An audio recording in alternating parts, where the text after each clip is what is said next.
बाद higher stage में चला गया, इसलिए हायर स्टेज में चला गया। देन ये फिर वापस आएगा। वापस आने के टाइम में जो बैंड बाकी जो बचा है, मतलब ब्लू को हटाने के बाद जो बचा है वो बैंड फॉर्मेशन करेगा, वही होता है लाइन स्पेक्ट्रम। क्या कैसे होता है ये देखो। सोचो ये हायर स्टेज में गया। हायर स्टेज मतलब ये 2 भी हो सकता है, 3 भी हो सकता है, 4 भी हो सकता है, 5 भी हो सकता है, कुछ भी हो सकता है, इनफाइनाइट हो सकता है। तो उसके हिसाब से वो वापस आएगा। जैसे ये नंबर 1 से ये 2 नंबर से n equal to 2, n equal to 1, n equal to 3, ये 2 नंबर से 1 नंबर पे आ सकता है, 3 नंबर से आ सकता है, 4 नंबर से आ सकता है, 5 नंबर से तक से 6 से आ सकता है, कुछ भी से आ सकता है। मतलब जब भी कोई इलेक्ट्रॉन हायर स्टेज में जाने के बाद फिर एक नंबर पे आएगा और डिफरेंट टाइप का वो वेवलेंथ होगा, और वो सीरीज को ये टाइप ऑफ सीरीज को कहते हैं लीमैन सीरीज। जब कोई इलेक्ट्रॉन एनर्जी एब्जॉर्ब करने के बाद हायर स्टेट में जाता है, उसके बाद जो फिर आता है वही स्टेट में, मतलब स्टेबल स्टेट में, देन जो सीरीज बनता है, जो पैकेट ऑफ एनर्जी और जो वेवलेंथ का जो सीरीज होता है, इसको कहते हैं लीमैन सीरीज। अच्छे से देखो, ध्यान में रखो, बहुत इंपॉर्टेंट है। जब भी एक नंबर पे आएगा जो सीरीज होगा वो होगा लीमैन सीरीज, ठीक है।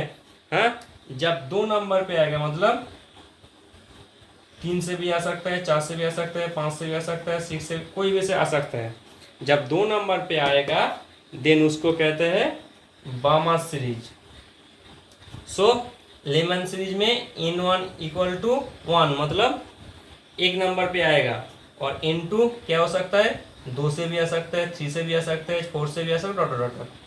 बामा सीरीज में क्या होगा, बामा मतलब n1 इक्वल टू 2 और n2 इक्वल टू 3 से भी आ सकता है, 4 से भी आ सकता है, 5 से भी आ सकता है, कुछ भी हो सकता है। जब भी डिस्टेंस इंक्रीज होगा एनर्जी क्या इंक्रीज होगा। बहुत इंपॉर्टेंट पार्ट है, अच्छे से देखो। तो ये था ऐसा लेमन, बामर, पेसन, ब्रैकेट, फूंड, हम्फ्रीज, ऐसा होता है सीरीज, बहुत इंपॉर्टेंट है। लेमन के लिए n1 मतलब एक नंबर पे आएगा, 2 से 3 से 4 से कुछ भी। बामर के लिए 2 नंबर पे आएगा, 3 से 4 से 5 से कुछ भी।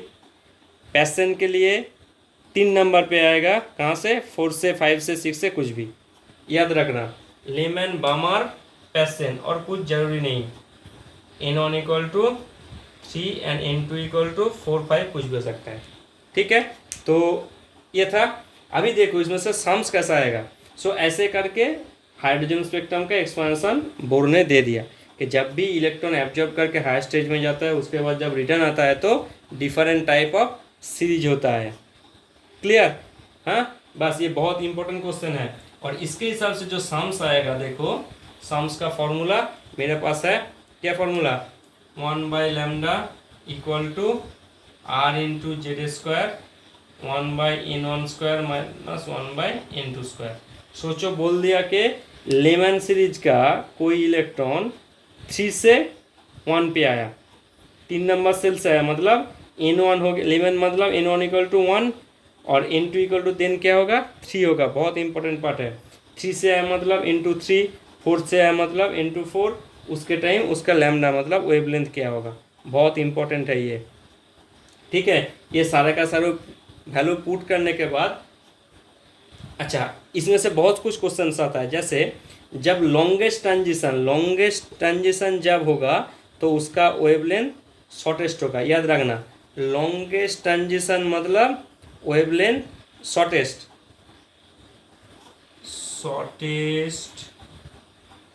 वेवलेंथ, इसमें मैथ आ सकता है, मतलब लॉन्गेस्ट ट्रांजिशन,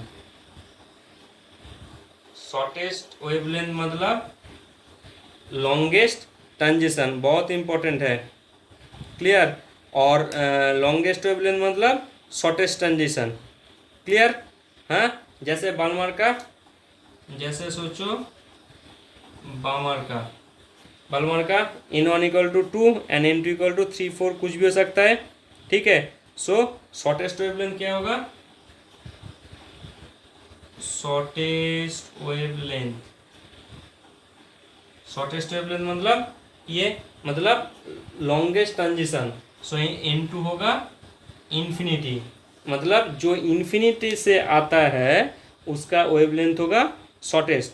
तब ये N2 को इन्फिनिटी लेना है, बहुत इंपॉर्टेंट है। जब वेवलेंथ शॉर्टेस्ट होना है तब ये N2 हो जाएगा इन्फिनिटी, और N1 11 के लिए 1, बामर के लिए 2। ये क्वेश्चन आता है, बहुत इंपॉर्टेंट है। ठीक है, याद रखना, इसमें से सम्स आएगा। अच्छा, कॉम्पिटिटिव में एक तो क्वेश्चन आता है कॉम्पिटिटिव। अच्छा, एक बार और याद रखना कॉम्पिटिटिव के लिए, ये जो लेमन सीरीज का जो वेवलेंथ है ना, ये लेमन सीरीज का जो वेवलेंथ है ये एक्चुअली अल्ट्रा वायोलेट रीजन में आता है। एक बार याद रखना, लेमन सीरीज आता है अल्ट्रा वायोलेट यूवी रीजन पे। बामा याद नोट कर लो, बामा सीरीज जो आता है वो आता है विजिबल रीजन पे, पैसन सीरीज आता है इंफ्रारेड में, ब्रैकेट सीरीज आता है फार इंफ्रारेड में, और फूंड सीरीज आता है फार इंफ्रारेड में, एंड हम्फ्रीज भी आता है फार इंफ्रारेड में। ये जस्ट कॉम्पिटिटिव के लिए कौन सा सीरीज कौन सा रेंज में आता है।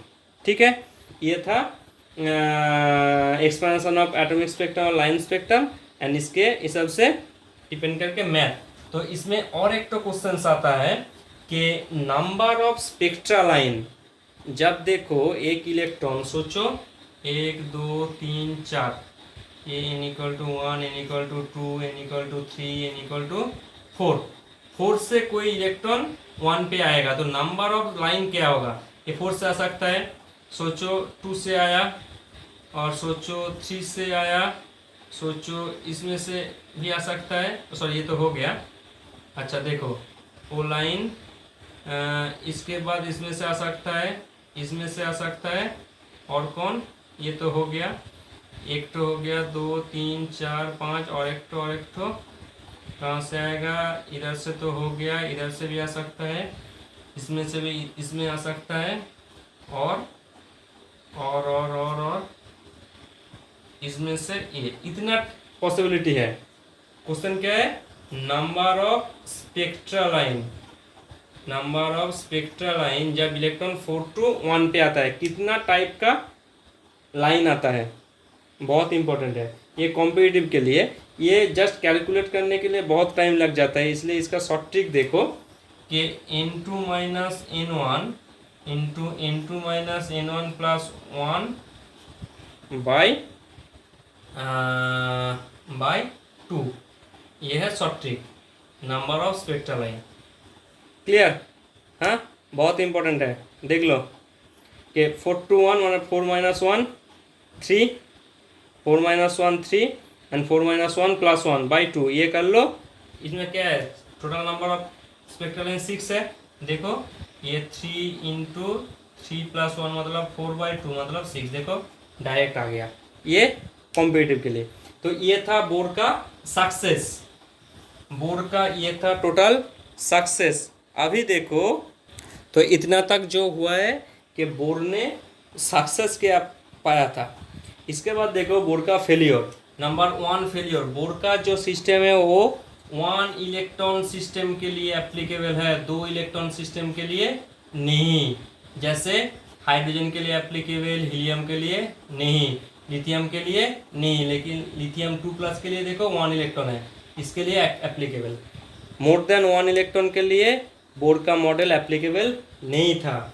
नंबर 2, बोर ने एक्चुअली वो जो ऑर्बिट था और स्पेक्ट्रा जो लाइन था, ये ऑर्बिटल को जब भी कोई magnetic field and electric field में रखोगे तो वो ऑर्बिटल क्या हो जाएगा, स्प्लिट हो जाएगा। मतलब सोचो ये n=1 और n=2, ये ऑर्बिटल को जब भी कोई मैग्नेटिक एंड इलेक्ट्रिक फील्ड, ये दोनों फील्ड में जब भी रखोगे तब ये ऑर्बिटल स्प्लिट हो जाएगा। ये स्प्लिट क्यों हो गया, इसका रीजन उसके पास नहीं था। ये हम नेक्स्ट टॉपिक में करेंगे क्यों स्प्लिट हो गया।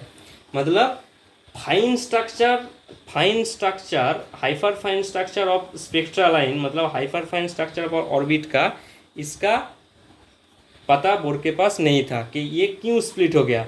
जब कोई ऑर्बिटल मैग्नेटिक फील्ड के प्रेजेंस से स्प्लिट होता है उसको कहते हैं जीमैन इफेक्ट, एंड जब इलेक्ट्रिक फील्ड के हिसाब से स्प्लिट होता है उसको कहते हैं स्टार्क इफेक्ट। ये जस्ट डेफिनेशन आता है। तो ये नंबर 2 था। नंबर 3 जो था बहुत इंपॉर्टेंट रिलेशन है, इसमें से सम्स आ सकता है, वो है D Broglie equation. D Broglie equation actually bore ने इलेक्ट्रॉन का पार्टिकल नेचर के ऊपर डिपेंड करके ये टोटल थ्योरी दिया था, लेकिन डी ब्रोगली एक इक्वेशन ले आया जिसमें वो बोल दिया कि इलेक्ट्रॉन का not only particle nature but also उसका वेव नेचर भी है। तो उसका रिलेशन दिया lambda equal to H by M भी। लैम्डा मतलब वेवलेंथ, एच मतलब प्लैंक कांस्टेंट, एम मतलब mass of electron and velocity of electron. So ये रिलेशन ने डी ब्रोगली दे दिया किसके ऊपर डिपेंड करके, कि बोर ने बोला था कि इलेक्ट्रॉन का ओनली पार्टिकल नेचर है, लेकिन डी ब्रोगली ने बोल रहा है कि इसका ने पार्टिकल नेचर नहीं, इसका वेव नेचर भी है। क्लियर? इसके ऊपर डिपेंड करके ये फॉर्मूला इंपॉर्टेंट है, इसमें से सम्स आ सकता है। और number 3 Heisenberg uncertainty principle. Heisenberg uncertainty principle. Bohr ने क्या बोला था, जब भी कोई इलेक्ट्रॉन रिवॉल्व करेगा around nucleus in circular orbit, then इसका पोजीशन एंड मोमेंटम। पोजीशन मतलब सोचो डेल्टा एक्स, एंड मोमेंटम सोचो डेल्टा पी। डेल्टा पी मतलब डेल्टा एम भी। पोजीशन एंड मोमेंटम कुछ भी हम कैलकुलेट कर सकता है एक साथ। अच्छे से सुनो, हाइजेनबर्ग ने एक इक्वेशन दे दिया। हाइजेनबर्ग ने बोल दिया कि it can't be possible to calculate position and momentum at the same time. Clear? Heisenberg ने बोल रहा है कि हाइजेनबर्ग जो इक्वेशन दिया था क्या था, delta X into delta P greater than equal to H by 4 pi. इस इक्वेशन के ऊपर डिपेंड करके हाइजेनबर्ग बोला है कि कोई इलेक्ट्रॉन जब रिवॉल्व करता है उसका पोजीशन एंड मोमेंटम दोनों एक साथ हम कैलकुलेट नहीं कर सकते हैं, लेकिन बोर ने बोला था ये कैलकुलेट कर सकता है। लेकिन हाइजेनबर्ग ने इस सिचुएशन के ऊपर डिपेंड करके बोल दिया कि ये नहीं होगा। ये भी बहुत इंपॉर्टेंट है। ठीक है, इसका और भी मैथमेटिकल फॉर्म है। डेल्टा एक्स मतलब डेल्टा एम भी greater than equal to H by 4 pi, और डेल्टा एक्स इंटू डेल्टा भी, एम चेंज नहीं हो सकता है, एच बाई 4 पाई एम। ठीक है, इतना सारा इसमें से सम्स है, वो हम जब अब लाइन करेंगे उसमें करेंगे। उतना सम्स इम्पोर्टेंट नहीं है, लेकिन क्रिकेट बॉल का एक सम्स इम्पोर्टेंट है। तो इसका और भी मैथमेटिकल फॉर्म है, जैसे delta E into delta T greater than equal to H by 4 pi. ये एनर्जी एंड ये टाइम है। ये है पोजीशन एंड मोमेंटम के हिसाब से, और ये एनर्जी एंड टाइम के हिसाब से। ये भी हाइजेनबर्ग का अनसर्टेनिटी प्रिंसिपल का और एक फॉर्म है, क्योंकि ये कॉम्पिटिटिव में आता है। Which one of these Heisenberg mathematical form is correct, ऐसे बोल के ये 4-5 तो दे देंगे, तो उसमें ये भी हो सकता है, क्योंकि ये भी एक तो हाइजेनबर्ग का फॉर्म है। और एक तो भी फॉर्म है delta theta into delta five greater than equal to H by 4 pi. ये सारे का सारा सब हाइजेनबर्ग का मैथमेटिकल फॉर्म है। ठीक है, बहुत इंपॉर्टेंट है। तो ये था बोर का फेलियर। बोर फेलियर क्यों हो गया था, तो ये पॉइंट करने से ही कम चल जाएगा। ये बहुत इम्पोर्टेंट पार्ट है। थोड़ा समझ में कुछ दिक्कत होगा पहले, लेकिन बार बार ये वीडियो देखना, क्या क्या करना है वो अच्छे से करना। तो ये था बोर का मॉडल एंड बोर का सक्सेस एंड बोर का फेलियर। लेकिन उसके बाद हम लोग जो करेंगे, ये D Broglie equation and bore का जो इक्वेशन अभी तक आया, इसके ऊपर डिपेंड करके कुछ रिलेशन करेंगे हम। ठीक है, जैसे एक तो रिलेशन सोचो कि बोर का थ्योरी डी ब्रोगली लैम्डा के बीच ई, लैम्डा एंड एनर्जी, इसके साथ क्या रिलेशन है? हाँ, एनर्जी मतलब kinetic energy half M V square. Clear? Half M V square kinetic energy. So भी हो गया रूट 1 बाई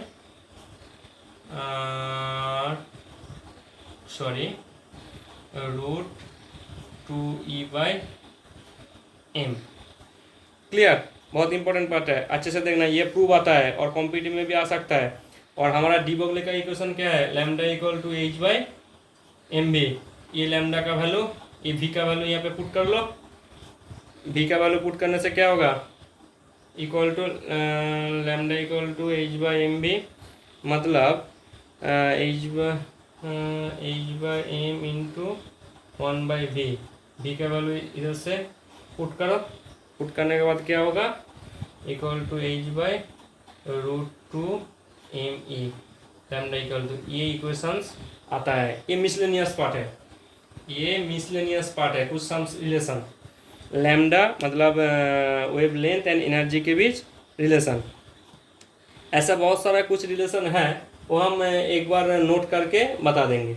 तो यही था टॉपिक 2 का टोटल इन्फॉर्मेशन। पहले है इलेक्ट्रोमैग्नेटिक रेडिएशन, उसके बाद है स्पेक्ट्रम, उसके बाद है प्लैंक्स थ्योरी। प्लैंक्स थ्योरी के ऊपर डिपेंड करके बोर ने 4 नंबर जो पॉइंट था वो आइडिया दिया था।